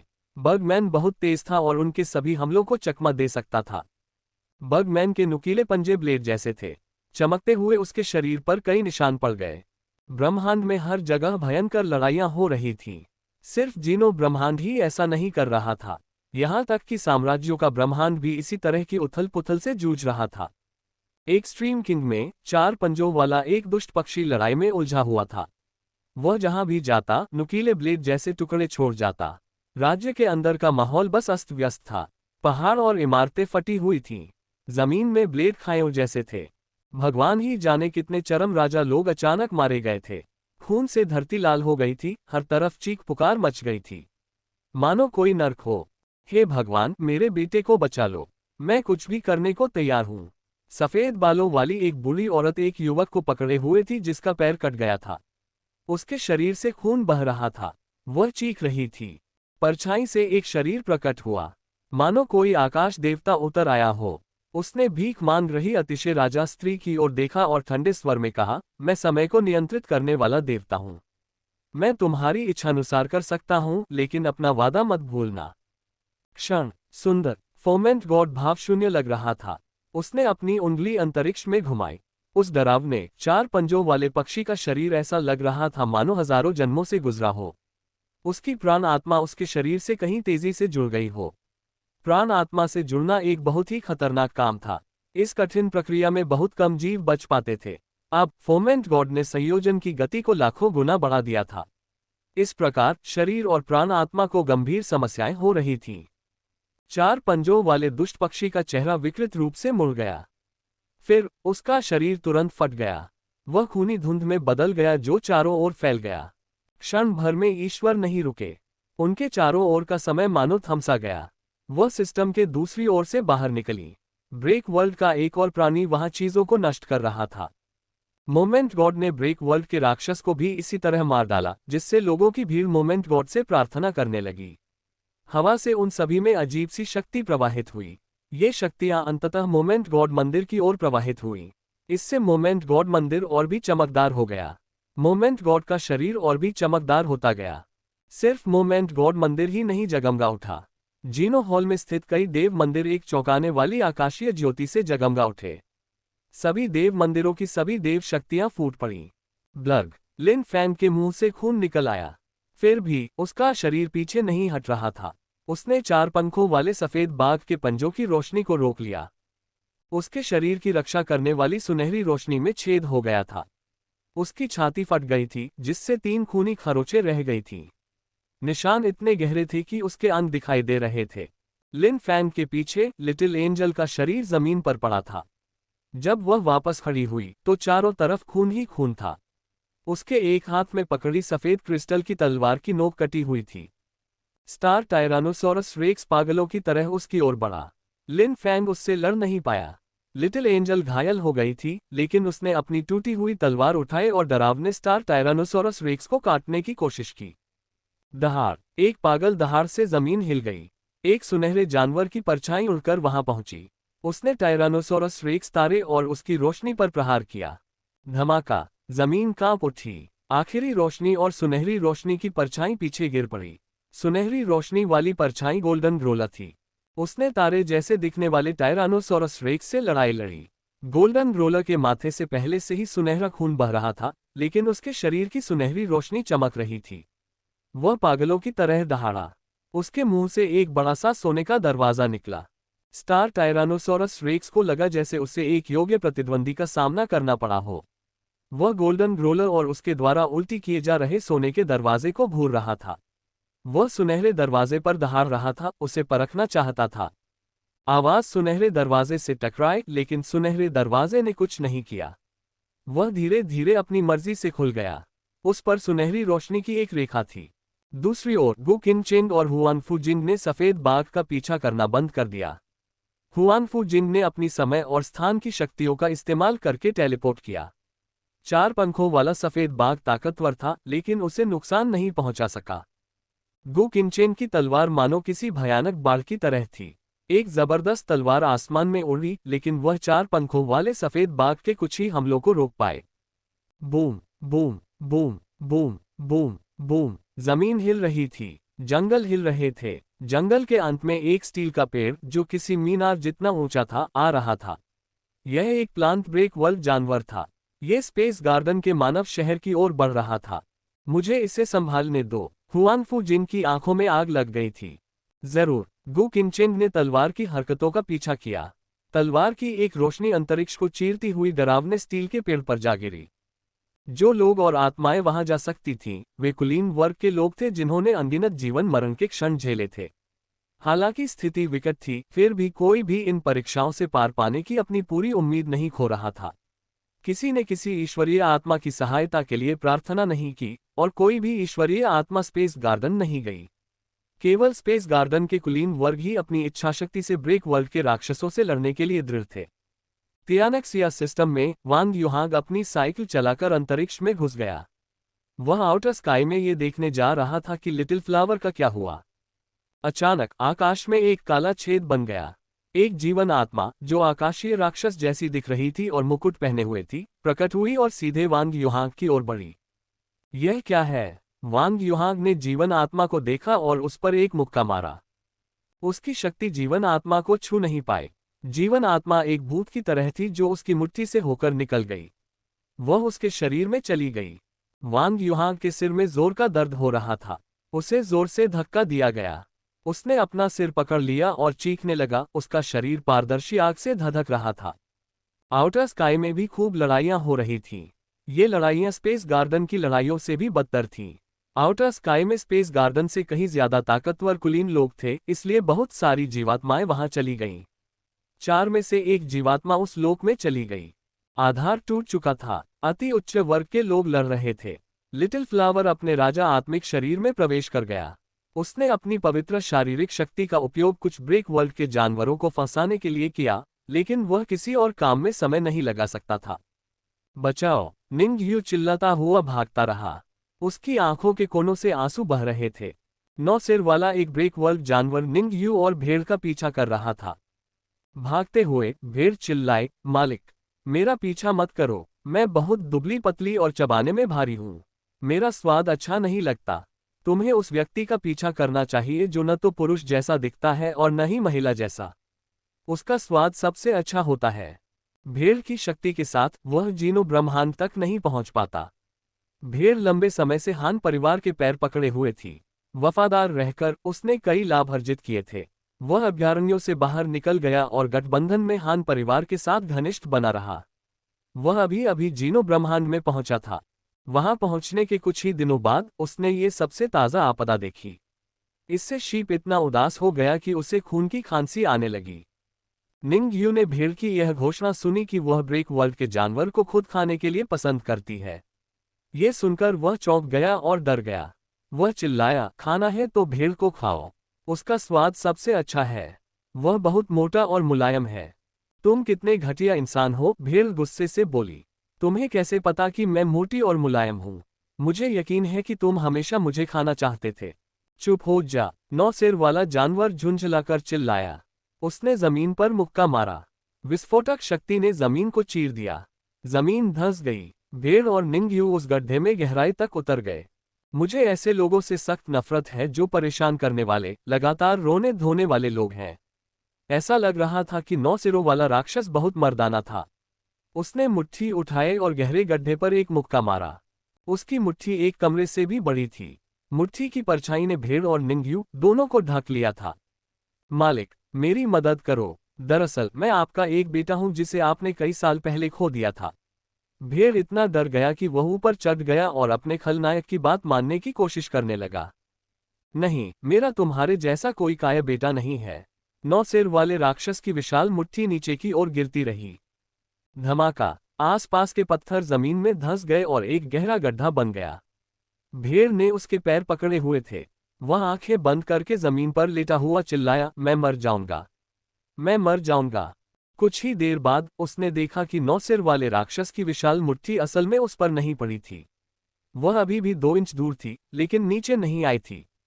उससे थोड़ी ही दूरी पर निंग यू जमीन पर घुटनों के बल बैठा था। उसने जमीन पकड़ रखी थी। उसके एक हाथ में एक छोटी हरी तलवार थी। छोटी तलवार और निंग यू एक हरे रंग की लौ से चमक रहे थे। इसने 9 सिर वाले राक्षस की मुट्ठी को रोक दिया।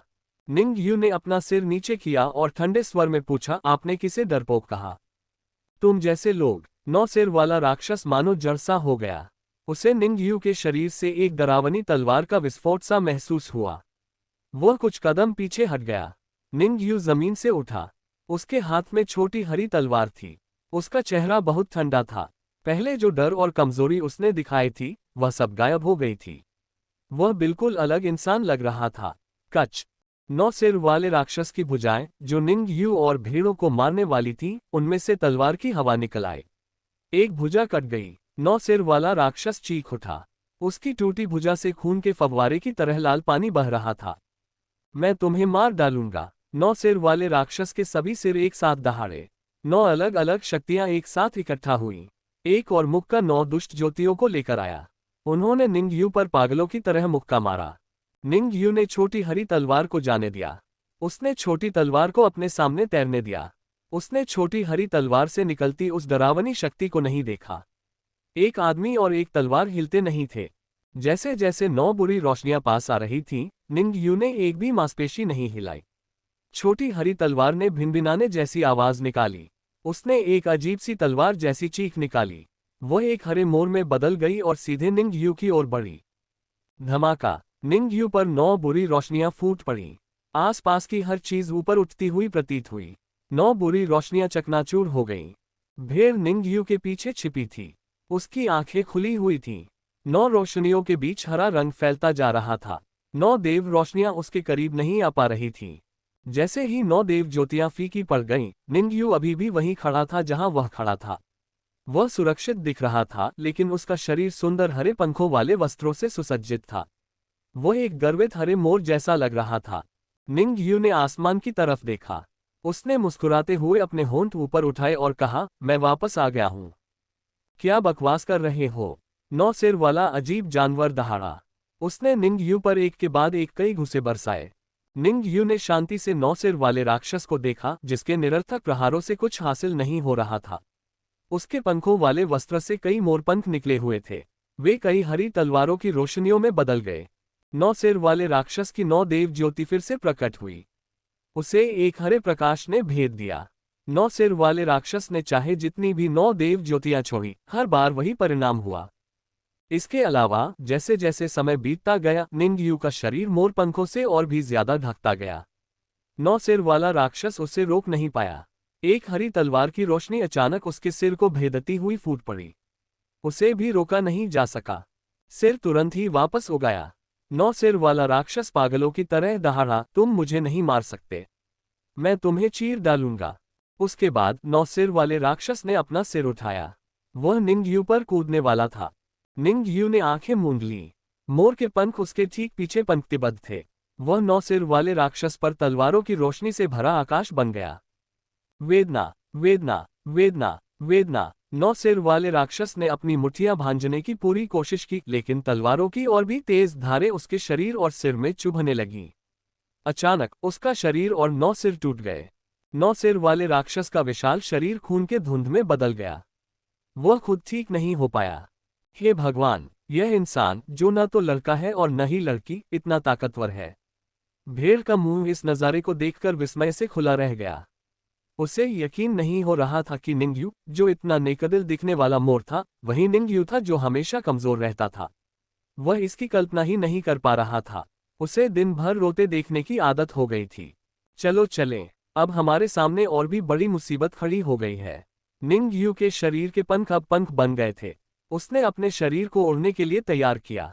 अचानक वह एक हरे रंग की रोशनी में बदल गया और आकाश में गायब हो गया। भेड़ को एहसास हुआ कि क्या हो रहा है। उसने निंग यू की तरफ देखा और चिल्लाया, मेरा इंतजार करो, मुझे छोड़कर मत जाओ। एक हरा मोरपंख नीचे तैरता हुआ आया। भेड़ डर गया। उसे लगा कि निंग यू उसे मार डालेगा। मोर का पंख भेड़ के पास रुक गया। वह एक वक्र में मुड़ा और भेड़ को ऊपर उठाकर अंतरिक्ष में तेजी से दूर ले गया। अचानक वह आकाश में उड़ गया। वेरी हाई और मिरर लेक में कई कुलीन लोग अपनी जान बचाने के लिए लड़ रहे थे, लेकिन आउटर स्काई में ब्रेक वर्ल्ड के और भी ज्यादा जानवर दिखाई दे रहे थे। अब वे इसे नियंत्रित नहीं कर पा रहे थे। यू शानशिन आगे बढ़ा। उसके पैर ऐसे हिल रहे थे जैसे कमल के फूल पर चल रहे हों। उसने एक फीनिक्स जैसे ब्रेक वर्ल्ड जानवर की पीठ पर पैर रखा। वह अजीब पक्षी चाहे जैसे भी उड़े, यू शानशिन लगभग उसकी पीठ से चिपका हुआ था। वह जानवर अपने सवार को हिला नहीं पा रहा था। यद्यपि यू शांकजिन ब्रेक वर्ल्ड जानवर को हरा नहीं सका, लेकिन ब्रेक वर्ल्ड जानवर यू शांकजिन को चोट पहुंचाने के लिए कुछ नहीं कर सका। ऐसा लगता है कि यह मेरा सौभाग्य है क्योंकि रेशम का कीड़ा अब समाप्त हो गया है, यू शानशिन ने आह भरते हुए कहा। उसे ऐसा लगा जैसे उसके शरीर की जंजीरें खुल गई हो। यू शानशिन के शरीर को छूना मुश्किल हो गया। वह फीनिक्स जैसे ब्रेक वर्ल्ड जानवर के पीछे पीछे चल पड़ा जो आसमान में उड़ रहा था। 7 राज्यों में ब्रेक वर्ल्ड के कई जानवर थे। ब्रेक वर्ल्ड के जानवरों की संख्या जीनो ब्रह्मांड पर आक्रमण करने वाले जानवरों की संख्या से कम थी। फिर भी 7 राज्यों को काफी नुकसान हो रहा था। सौभाग्य से 7 राज्यों में अपने राज्यों की रक्षा के लिए ब्रेक वर्ल्ड के कुलीन लोग मौजूद थे। इसके अलावा वे ईश्वरीय आत्माओं में विश्वास करते थे। उन्हें ईश्वरीय आत्माओं का संरक्षण प्राप्त था। वहां हालात उतने बुरे नहीं थे जितने कि जीनो ब्रह्मांड में थे। लड़ाइयां इतनी विनाशकारी नहीं थीं। हान सेन ने पहले तो अंतरिक्ष उद्यान की ओर वापस उड़ने की योजना बनाई थी, लेकिन वह नहीं हिला। अचानक प्राचीन शैतान उसके सामने आ पहुंचा। हान सेन, क्या तुम 33 आसमानों में जाने में रुचि रखते हो? प्राचीन शैतान जानता था कि हान सेन वहां है, इसलिए वह उसे ढूंढ रहा था। मेरे पास अभी इसके लिए समय नहीं है, ये कहकर हान सेन जाने के लिए तैयार हो गया। प्राचीन शैतान ने पूछा, अगर हम मुख्य और उल्टे सार्वभौमिक ट्रैक को फिर से एक साथ नहीं जोड़ते, तो तुम्हें क्या लगता है कि तुम कितने ब्रेकवर्ल्ड जानवरों को मार पाओगे? इसके अलावा जीवन आत्माओं के निशाने पर सिर्फ जेनोजेनेसिस नहीं है, वे तुम्हारे परिवार और दोस्तों पर भी कब्जा कर सकते हैं। क्या तुम उन्हें भी मार डालोगे? हान सेन ने प्राचीन शैतान की ओर देखा और पूछा, तुम्हारा क्या मतलब है? वह जानता था कि प्राचीन शैतान सही था। उसकी शक्ति चाहे कितनी भी प्रबल क्यों न हो, वह अकेले ही सभी जीवों को नहीं मार सकता था। वह उन सभी को सुरक्षित नहीं रख पाएगा जिनकी उसे परवाह है। प्राचीन शैतान ने आकाश में ब्लैक होल को देखते हुए कहा, यदि मैंने सही अनुमान लगाया है तो आकाश राजा अवश्य जाग गया होगा। स्काई किंग का इतिहास क्या है? हान सेन ने अंदाजा लगाया कि इसका स्काई किंग से कुछ लेना देना हो सकता है। उसने अभी अभी दुनिया को तोड़ा था, फिर भी वह सोल्जर नाइफ स्काई में मौजूद कई हथियार जीन रेस का इस्तेमाल कर सकता था। इसके अलावा किन शिया को उसकी इतनी जरूरत थी, इसका भी कुछ मतलब जरूर था।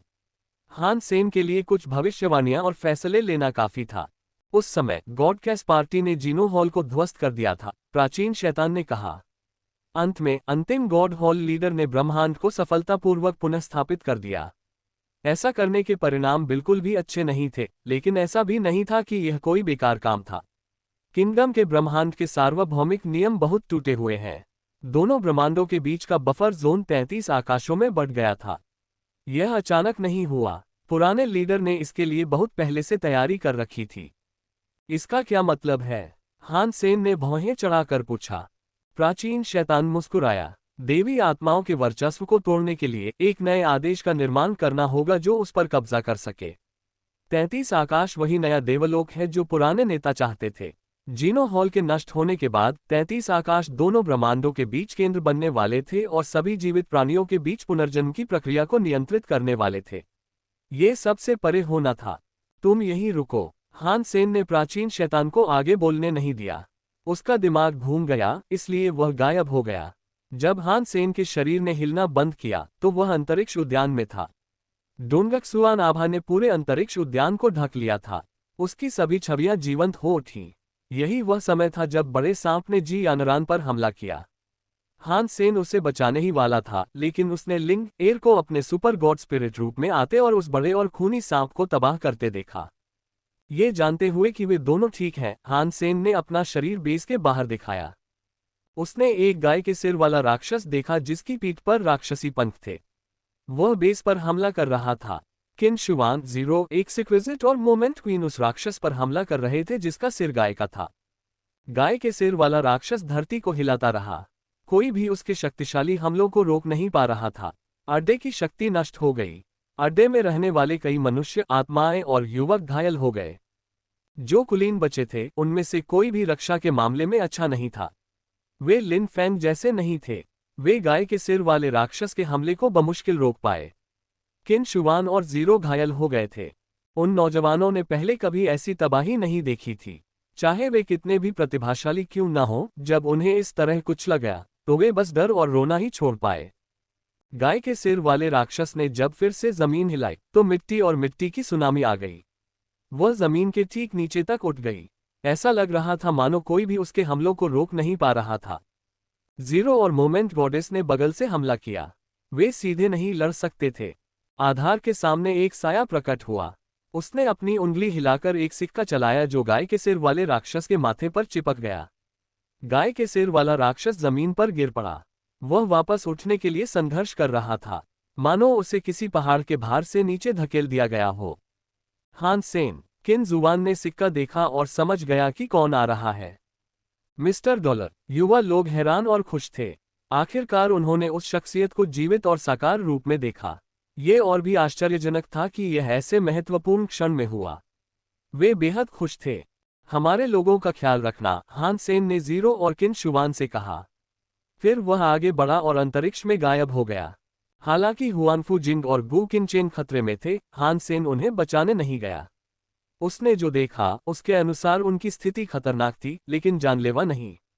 अपनी शक्तियों के बल पर जब तक कि ब्रेक वर्ल्ड के जानवर मृत्यु की इच्छा न रखते, वे उन्हें मार नहीं सकते थे। हान सेन को स्पेस गार्डन की ज्यादा चिंता नहीं थी, इसलिए उसने गैलेक्सी टेलीपोर्टेशन का इस्तेमाल करके आउटर स्काई तक पहुंच गया। वहां की स्थिति स्पेस गार्डन से कहीं ज्यादा खराब थी। वेरी हाई बूढ़े और कमजोर लोगों की रक्षा के लिए कड़ी मेहनत कर रहे थे। वे निकासी अभियान में व्यस्त थे। फिर भी उन पर ब्रेक वर्ल्ड के डरावने जानवर बाएं, दाएं और बीच से हमला कर रहे थे। यहां तक कि वेरी हाई लीडर का शरीर भी खून से लथपथ था। आसमान लाल हो गया था। कोई यह नहीं बता सकता था कि यह ब्रेक वर्ल्ड के जानवरों का खून था या वेरी हाई का। लिटिल फ्लावर, जी किंग और बाकी सभी आपस में बुरी तरह लड़ रहे थे। जी किंग के मुंह से चांदी जैसा खून बह रहा था। उसका एक हाथ टूट गया था। उसकी दूसरी मुट्ठी लहरा रही थी। निंग यू के मोर के कपड़ों में एक तलवार की रोशनी थी जिसने दुनिया को चौंका दिया। वह एक ब्रेक वर्ल्ड जानवर से लड़ रहा था जो एक विशाल देव पक्षी जैसा दिखता था। निंग यू ने दुनिया तोड़ दी। लगता है वो रहस्यमयी छोटी हरी तलवार मेरी कल्पना से भी बेहतर है। हान सेन जो कुछ देख रहा था उससे थोड़ा चौंक गया, लेकिन उसे नहीं लगा कि ये पूरी तरह सही है। निंग यू के दिमाग से उस छोटी हरी तलवार के बिना भी वो दुनिया को जल्द ही तोड़ देता। लिटिल फ्लावर ने कुछ ब्रेक वर्ल्ड जानवरों से लड़ाई लड़ी, लेकिन उसके शरीर से अभी तक खून नहीं निकला था। ऐसा लग रहा था कि वह बहुत कुशलता से चीजों को संभाल रहा है। भले ही उसने दुनिया को नहीं तोड़ा, फिर भी लिटिल फ्लावर अपने राजा आत्मा शरीर और विश्व राजा देवता की समय और अंतरिक्ष शक्तियों की बदौलत ब्रेक वर्ल्ड जानवरों का दमन करने में सक्षम था। हान यान के साथ एक तलवार आत्मा थी। उसके पास एक तलवार की रोशनी थी। वह एक ब्रेक वर्ल्ड जानवर का सामना कर रही थी। उसका सुपर गॉड स्पिरिट शरीर एक आत्मा शरीर से संबंधित था, लेकिन यह एक तलवार आत्मा शरीर था, न कि एक शरीर आत्मा। बाहरी आकाश पर बहुत सारे ब्रेक वर्ल्ड जानवर आक्रमण कर रहे थे। हान सेन ने तुरंत वहां 20 ब्रेक वर्ल्ड जानवरों की गिनती कर ली। उसे नहीं पता था कि वहां और कितने ब्रेक वर्ल्ड जानवर छिपे हुए हैं। इसके अलावा ब्रेक वर्ल्ड के और भी जानवर बाहरी आकाश से निकल रहे थे। और भी ज्यादा जानवर आ रहे थे। हान यूफेई एक अजीब छाता पकड़े हुए थी। वह एक ब्रेक वर्ल्ड जानवर से लड़ रही थी। ब्रेक वर्ल्ड जानवर की शक्ति हान यूफेई से ज्यादा थी, लेकिन वह उसे नुकसान नहीं पहुंचा पा रही थी। छाता एक लेजर गन में बदल गया। उसके तुरंत बाद वह एक ढाल में बदल गया जिससे तार निकलते थे। ऐसा लग रहा था जैसे उसका ये शानदार छाता कुछ भी और सब कुछ बन सकता था। वह अपनी जरूरत के हिसाब से खुद को ढाल लेता था। हान सेन ने मिस्टर व्हाइट को बाहरी आकाश से बाहर आते देखा। उनके हर कदम के साथ आकाश में उनके पैरों के निशान पड़ रहे थे। वह ब्रेक वर्ल्ड के जानवरों से नहीं लड़ रहे थे। हान सेन को समझ नहीं आ रहा था कि वह क्या कर रहे हैं, लेकिन उन्हें वहां देखकर उन्हें पूरी स्थिति के बारे में अच्छा महसूस हुआ। मिस्टर व्हाइट के यहां होने से वेरी हाई को आउटर स्काई से सफलतापूर्वक बाहर निकलने में सक्षम होना चाहिए। हान सेन ने देखा कि मिस्टर व्हाइट उसकी ओर देख रहे हैं। उसने उन्हें सलामी दी। मिस्टर व्हाइट को सिर हिलाते देख हान सेन को पता चल गया कि अब कोई समस्या नहीं होगी। उसने गैलेक्सी टेलीपोर्टेशन का इस्तेमाल करके वहां से निकल गया। हान सेन के जाने के कुछ ही देर बाद मिस्टर व्हाइट आउटर स्काई के निकास द्वार के किनारे पहुंच गए। जमीन हिल गई। अंतरिक्ष में एक विशाल प्रकाश चमक रहा था। वह पूरे अंतरिक्ष में फैल गया। पैरों के निशानों से बनी यह प्रकाश संरचना बाहरी आकाश के रास्ते को बंद कर देती थी और वहां मौजूद ब्रेक वर्ल्ड के जानवरों को रोक देती थी। बाहरी आकाश में ब्रेक वर्ल्ड के जानवर बहुत गुस्से में थे। उन्होंने प्रकाश की संरचना को तोड़ने की कोशिश की। जब उन्होंने प्रकाश की संरचना पर प्रहार किया तो वे उस पर हमला नहीं कर पाए। प्रकाश की संरचना ने उनकी शक्तियों को सोख लिया। इससे वह क्षेत्र और भी ज्यादा बंद हो गया। अति उच्च और कई अन्य कुलीनों को बड़ी राहत मिली। उन्होंने मिस्टर व्हाइट की ओर कृतज्ञता से देखा। बाहरी आकाश में पहले से ही कई ब्रेक वर्ल्ड के जानवर मौजूद थे। अगर वे सब बाहर आ गए तो सभी अति उच्च मर जाएंगे। उन्हें पीछे हटने की भी इजाजत नहीं होगी। आकाश महल में भी अराजकता का माहौल था। पवित्र लौकी की बेल नाच रही थी। सभी लौकी उड़ रही थीं और सब कुछ नष्ट करने के लिए पवित्र प्रकाश की किरणें छोड़ रही थीं। हान सेन ने पवित्र लौकी की रोशनी को ऐसा करते देखा। ऐसा करते ही उसे एहसास हुआ कि वे जीवन आत्माओं से ग्रस्त हैं। वे एक जीवन आत्मा से मिल गए थे और अब दुनिया को तहस नहस कर रहे थे। ये स्थिति देखकर उसकी भौहें तन गईं। स्काई पैलेस का सिर्फ यही भयावह दृश्य नहीं था। अंतरिक्ष में सफेद जैद जिंक प्रकट हुआ था। वह एक दिव्य प्रकाश से जगमगा रहा था। 5 शहर और 12 मीनारें भी ऐसी ही थीं। वे पवित्र हवा से घिरे हुए थे। एक दुष्ट प्रकाश आकाश में चला गया। वहां से कई डरावने ब्रेक वर्ल्ड के जानवर निकले। हान सेन ने एक ब्रेक वर्ल्ड राक्षस देखा जो उड़ती हुई आकाशीय राक्षसी स्त्री जैसा दिखता था। वह अपने साथ एक रहस्यमय शक्ति लेकर चलती थी। वह जहां भी जाती चीजें जैड में बदल जाती। 72 जानवरों वाली कालकोठरी खुल गई और कई डरावने जानवर बाहर निकल आए। उनकी उपस्थिति बहुत डरावनी थी। उन सबने दुनिया को तहस नहस कर दिया था। स्काई पैलेस इसे रोक नहीं पाएगा। हान सेन ने स्काई पैलेस के नेता और कई स्काई पैलेस के कुलीनों को लड़ते देखा। वे स्काई पैलेस के छात्रों को निकालना चाहते थे, लेकिन स्काई पैलेस के छात्र बहुत ज्यादा थे। उनके पास वेरी हाई से भी ज्यादा संख्या थी। उन्हें निकालना मुश्किल था। स्काई पैलेस के कई छात्र पहले ही मर चुके थे। हान सेन ने जरा भी संकोच नहीं किया। वह उस ग्रह पर टेलीपोर्ट हो गया जहां रिबेट रहता था और उसने देखा कि यीशा ब्रेक वर्ल्ड के एक जानवर से बुरी तरह लड़ रही है। वह रिबेट के लोगों को जाते हुए कवर कर रही थी। रिबेट डर गए और अपने हवाई जहाजों में चढ़ने लगे। नैरो मून से बचने के लिए कई हवाई जहाज वायुमंडल से बाहर निकल गए। ब्रेक वर्ल्ड के जानवरों की डरावनी शक्ति अभी भी उनके चारों ओर उतर रही थी। कई हवाई जहाज प्रभावित हुए। उनमें से कुछ हवा में ही फट गए, जिससे कई लोगों की मौत हो गई। यीशा ने ब्रेक वर्ल्ड के जानवरों से लड़ने की पूरी कोशिश की, लेकिन दुनिया को तोड़ने की उम्मीद करने से पहले उसकी शक्ति अभी भी कम होनी थी। उसकी दांतों की चाकू जैसी शक्ति ब्रेक वर्ल्ड के जानवर की त्वचा को चीरकर खून नहीं निकाल सकती थी। उसके पास ब्रेक वर्ल्ड के जानवरों को नैरो मून में अनगिनत लोगों को मारते हुए देखने के अलावा कोई विकल्प नहीं था। वेदना। एक हवाई जहाज ब्रेक वर्ल्ड के एक जानवर की पूंछ की चाबुक से निकली एक शॉकवेव से टकराया। इससे उसमें एक बड़ा छेद हो गया। जहाज नियंत्रण खो बैठा और हवा में इधर उधर लुढ़कने लगा। रिबेट के कई बच्चे जहाज के अंदर बेबस होकर रो रहे थे और वे दूर जा गिरे। यह एक बचाव जहाज था जिसे स्कूली बच्चों को निकालने के लिए बनाया गया था। ब्रेक वर्ल्ड के जानवर ने खुशी से दहाड़ लगाई। उसने अपना मुंह चौड़ा किया और उन बच्चों की ओर बढ़ा जो जहाज से बाहर फेंके गए थे। वह भी जहाज की ओर दौड़ा। वह जहाज और बच्चों को खाने वाला था। यीशा ने दांत पीस लिए। वह जानती थी कि वह ऐसे राक्षसों को हरा नहीं पाएगी, फिर भी उसने ब्रेक वर्ल्ड के जानवर पर हमला करने के लिए अपना चाकू उठाया। दांतों की जबरदस्त ताकत ने ब्रेक वर्ल्ड जानवर के पहने हुए पपड़ीदार कवच पर वार किया। चारों तरफ खून फैल गया। ब्रेक वर्ल्ड जानवर ने अपना मुंह खोला और यीशा की ओर ध्यान दिया। वह उसे निगलने ही वाला था। यीशा के दांतों की शक्ति क्रोध से फट पड़ी। आसमान में एक बैंगनी और काले रंग का चाकू उड़ गया। यह इस बात का संकेत था कि वह आत्मा विनाश करना चाहती थी। अचानक यीशा को लगा जैसे कोई शक्ति उसके शरीर में प्रवेश कर गई हो।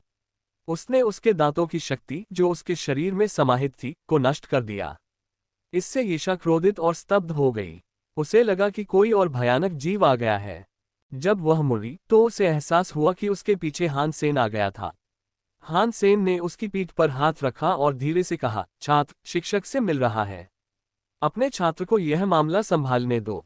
उसके बाद हान सेन का मजबूत शरीर यीशा के पास से गुजरा। वह उसके सामने गया और ब्रेक वर्ल्ड के राक्षस पर एक मुक्का मारा। डोन शुआन सूत्र की शक्तिशाली ब्रेक वर्ल्ड शक्ति ने ब्रेक वर्ल्ड राक्षस के टुकड़े टुकड़े कर दिए। विशालकाय राक्षस एक ही मुक्के से नष्ट हो गया। उसके अवशेषों से एक आंसू जैसा दिखने वाला क्रिस्टल गिरा। ये देखकर रिबेट के बचे हुए लोग खुशी से झूम उठे। यीशा ने हान सेन की पीठ की ओर देखा। उसे समझ नहीं आ रहा था कि कैसा महसूस करे। उसने जो कुछ देखा था वह उसके दिमाग में एक फिल्म की तरह घूम रहा था। उस जमाने में सबने उसे छोड़ दिया था। कोई भी क्रिस्टलाइजर को अपना शिष्य नहीं बनाना चाहता था। एक बेवकूफ़ी भरी शर्त के चलते उसने उसे अपना बना लिया। यीशा ने कभी सोचा भी नहीं था, लाखों सालों में भी नहीं, कि उसका शिष्य उसका प्रतिद्वंदी डॉलर निकलेगा। उसे उम्मीद नहीं थी कि वह छात्र ब्रह्मांड का महापुरुष बन जाएगा और दुनिया का सबसे महान व्यक्ति कहलाएगा। अब उसने उसे और रिबेट को बचाने के लिए समय निकाला था। ये सारी जटिल भावनाएं यीशा के दिल में उथल पुथल मचा रही थीं। इसके जवाब में वह कोई वाक्य भी नहीं बना पा रही थी। विद्यार्थी, शत्रु, निकटतम अजनबी। ब्रेक वर्ल्ड जानवर मारा गया, लाल पूंछ वाला मारा गया। ब्रेक वर्ल्ड जीन मिला है। हान सेन ने हाथ बढ़ाकर दुनिया तोड़ने वाला जीन उठाया, उसे जेब में रखा और मुड़कर फिर से झुका और बोला, नमस्कार गुरुजी। क्या तुम मेरा मजाक उड़ा रहे हो? यीशा ने आत्महीनता से पूछा। हान सेन ने सिर हिलाया। अगर उस समय आपकी देखभाल न होती तो मुझे कभी भी आगे बढ़ने और संसाधन जुटाने का मौका नहीं मिलता। आपकी मदद के बिना मैं आज जो हूं वह नहीं बन पाता। मैं आपको और आपकी दयालुता को कैसे भूल सकता हूं? एक बार जब आप मेरे गुरु बन गए तो आप हमेशा के लिए मेरे गुरु हो गए। आप हमेशा के लिए मेरे गुरु हैं। गुरुजी, ये बात करने की जगह नहीं है, हान सेन ने यीशा से कहा। कृपया रिबेट लेकर स्काई पैलेस से चले जाइए। आप अब यहाँ नहीं रह सकते। अगर आप स्काई पैलेस छोड़ देंगे तो आपके लोगों को ज्यादा सुरक्षा मिलेगी। अगर हो सके तो रिबेट लेकर स्पेस गार्डन चले जाइए। वह सबसे सुरक्षित जगह है। यीशा जानती थी कि यह बात करने का समय नहीं है। उसने मिश्रित भावनाओं से उसकी ओर देखा और सिर हिलाया। वह रिबेट के पास लौटी और उन्हें जहाज लेकर चले जाने का आदेश दिया। रिबेट के कई लोगों को हान सेन याद आ गया। कुछ लोग उसे दुश्मन मानते थे। अब वे हान सेन को अलग नजर से देखते थे। उन्हें लगता था जैसे वह किसी दूसरी दुनिया से आया हो। एक रिबेट किंग ने कहा, चीजों का अंदाजा लगाना मुश्किल है। किसी ने सोचा भी नहीं होगा कि एक क्रिस्टलाइजर वायरस, जिसे ब्रह्मांड ने त्याग दिया था, ब्रह्मांड की सबसे बड़ी किंवदंतियों में से एक बन जाएगा। रास्ते में ब्रेक वर्ल्ड के कोई और जानवर नहीं थे, इसलिए हान सेन स्काई पैलेस चला गया।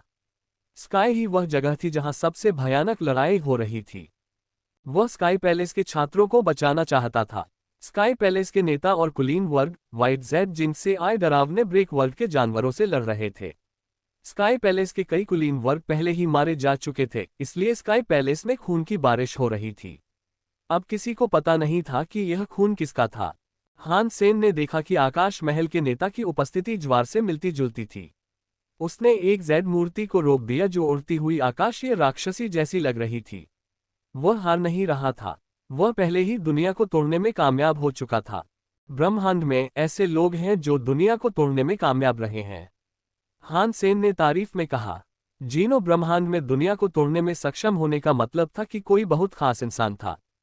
ये हासिल करना साम्राज्यों के ब्रह्मांड की तुलना में कहीं अधिक कठिन था। स्काई पैलेस लीडर वास्तव में पूरे ब्रह्मांड में सबसे शक्तिशाली था।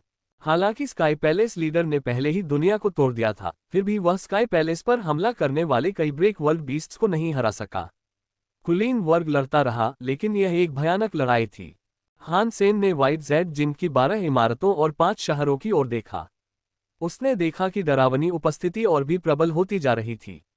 उसे नहीं पता था कि कितने भयानक जीव जीवन आत्माओं के साथ मिल गए थे। वह जानता था कि यह लड़ाई सिर्फ हार की ही होगी। जीत असंभव लग रही थी। उसने स्काई पैलेस को घेर लिया और उन्हें पीछे हटने के लिए कहा। नेता, स्काई पैलेस के छात्रों को पीछे हटने को कहो, बाकी सब मैं संभाल लूंगा।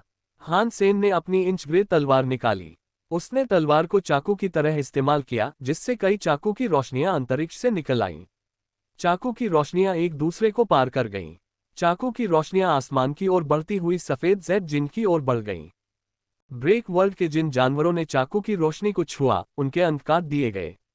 जानवरों का खून हर जगह फैल गया। अच्छा बच्चा हमेशा सही समय पर लोगों की मदद के लिए आ जाता है। स्काई पैलेस का नेता खून से लथपथ था, फिर भी हान सेन को देखना ही उसे खुश करने के लिए काफी था। व्हाइट जेड जिन में बहुत सारे डरावने जीव थे। 72 हत्यारे भी महल को तोड़ रहे थे। अगर हान सेन नहीं आते तो भले ही उनका खून बहकर नदी बन जाए, वे पीछे नहीं हट पाते। तुम यहीं रुको, मुझे पहले लौकी देखनी है। स्काई पैलेस लीडर हान सेन के साथ इतना विनम्र नहीं था।